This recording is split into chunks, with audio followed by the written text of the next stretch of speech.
The 2015 Aflac All-Pro Tour will be at Atlanta for race number 6 for the Atlanta 150. The AAA pole award would go to Jordan Tipson, the number 18 for Avoda Motorsports, and he would lead the field down to the green alongside Earl McRae in the 57, who's had a very rough year, Keith Jesse in the 77, Sarah Woods in the 26, and Adam Lawson in the 71, the rookie starting in the top 5 for his first time in his career.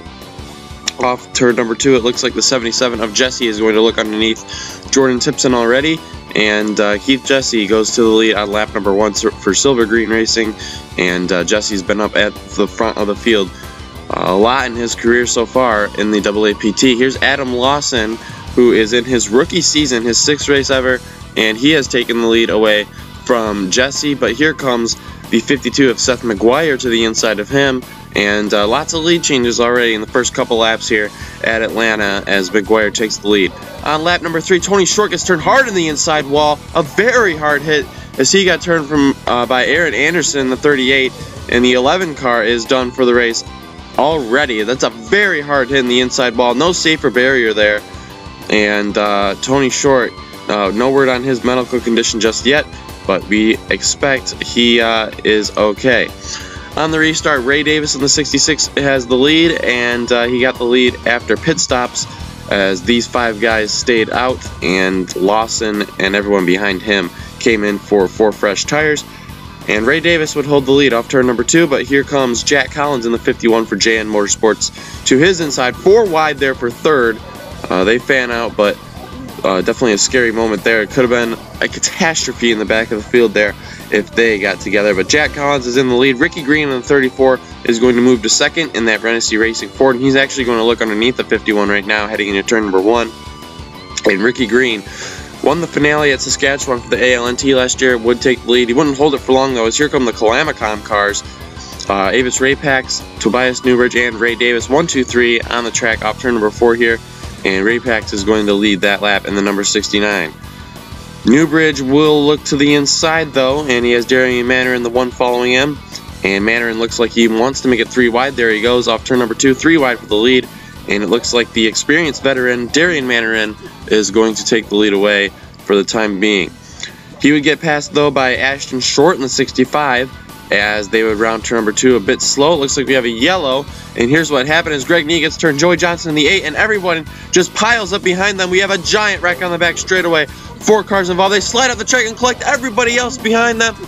The big one here at Atlanta as we looking at Beleen Click now. She gets turned up the racetrack. She goes and she gets hit very hard by Earl McRae, who's going to DNF once again. And the 41 of Casper Bristow is barrel rolling down the racetrack in turn number 3. Let's take a look at him. As you see, they all just start piling up in the turn number 3 as the 41 gets turned and hit by Jack Collins in the 51. And he goes for several barrel rolls violently down the racetrack. And the 41 of Casper Bristow obviously retiring after this one. No word on his medical condition as he lands on all 4 wheels and will retire from the race. Take another look at him as we see just nowhere to go once these cars slide up the racetrack. Everybody just piles in, and the 41 obviously takes the worst of this one, a wild ride down the back, turn number 3. That's just unfortunate for all those guys. It's going to leave about 25 cars left in this one. So we're looking at Earl McRae, who just plows into the 00. I see Keith Jesse in there, Stephen Cortez, and look at David Hugar just fly into the wreck. I don't know what he was thinking, but that is a very dumb move on his part. David Hugar, who was off the pace a little bit, just slams into the wreck. We're on board Earl McRae. There's a very tough hit for him. And watch the 6 car, there he is, just plowing into the wreck, just no brakes at all. And before this even happened, Ricky Green, who is running at the front for most of this one, blows the engine. Tough break for Ricky Green, and that has been basically the story of his career, getting poles and blowing engines and retiring from races. So Ricky Green, he just hasn't had the luck so far in his career. Darian Mannarin leads on the restart, but here's Ashton Short once again taking the lead. We have trouble in the back, though. I saw Tobias Newbridge and Zach Fitzwater spinning. It looks like Ryan Barley hooked the 96. The 13 goes for a spin as well, and the 96 collects the 59. Tough break for the 59. Minding his own business and was taken out in this one. I saw Todd Short in there as well.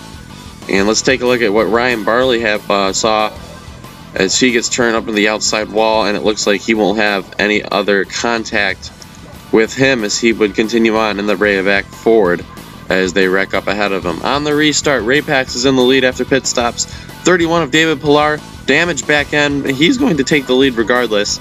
And the 31 of David Pillar, the third year AAPT driver, would take the lead. Still unsponsored and looking for that first career win. So we'll see if he can get it done here at Atlanta. Jimmy Barley in the 46 would take the lead, subbing for Jason Carter, who's out for the year. But later on, it'd be Bjorn Brewer and Luke Lanigan, the 02, battling for the lead. As we just had so many lead changes, it's pretty pointless to show them all. Almost everybody you're seeing in this picture has led a lap, and the 02 of Lanigan now in the lead. He's getting challenged by Ashton Short in the 65 car, though. Short to the inside of him in turn number 1, and would take the lead away, as the 02 has been basically the best car in the field. I really haven't noticed anybody passing him too often, but the 65 would take the lead as of now, as Lanigan will fall back to second. But a couple laps later, Lanigan right back to the lead, passing Short, who gets into it. Ray Davis, the lap car. And on lap 59, Ashton Short's going to fall from second all the way back to 15th after getting collected in a wreck with a lap car who is just in the way. I don't really know what to say about that one, but Ray Davis, definitely not a smart decision on his part to merge up like that. Pretty risky splitting him in the first place, but Ray Davis will go for a spin, and the 65 is going to fall back to about the 15th position on this restart, as Bjorn Brewer has taken the lead away from Luke Lanigan. And down into turn number 1, it looks like Lanigan is going to stay put behind the 87, at least until turn number 4, where the 02 would take the lead away. He's got Seth McGuire all over the back of him, and Lanigan will clear the 87, and it looks like Jimmy Barley is up there looking to the inside for second as well. McGuire would get the lead, but then Lanigan would get it right back, as the 02 car, like I said earlier, has just been the best car in the field all race long. Looks like he has Clyde Lattinger in the 75 to the inside of him. Lattinger looks like he's going to make the move and get the lead for the time being. So the Target Volkswagen is in the lead here at Atlanta with just a handful of laps to go. But the 02 once again storming right back in front of the 75, and he will take the lead once again. Luke Lanigan looking for that first career win, and it looks like he has a good shot at doing that right now. Here he is taking the white flag. He's got a pretty decent lead over second place Clyde Lattinger, and it looks like they're in a battle with Zach McRae, Sarah Woods, and Seth McGuire back there, and that is going to help the 02. It looks like the 75 will not have any time to catch him. Give it 1 or 2 more laps, and I bet you the 75 will catch him. But off turn number 4, Luke Lanigan is going to take his first career win here at Atlanta. Luke Lanigan wins the Atlanta 150.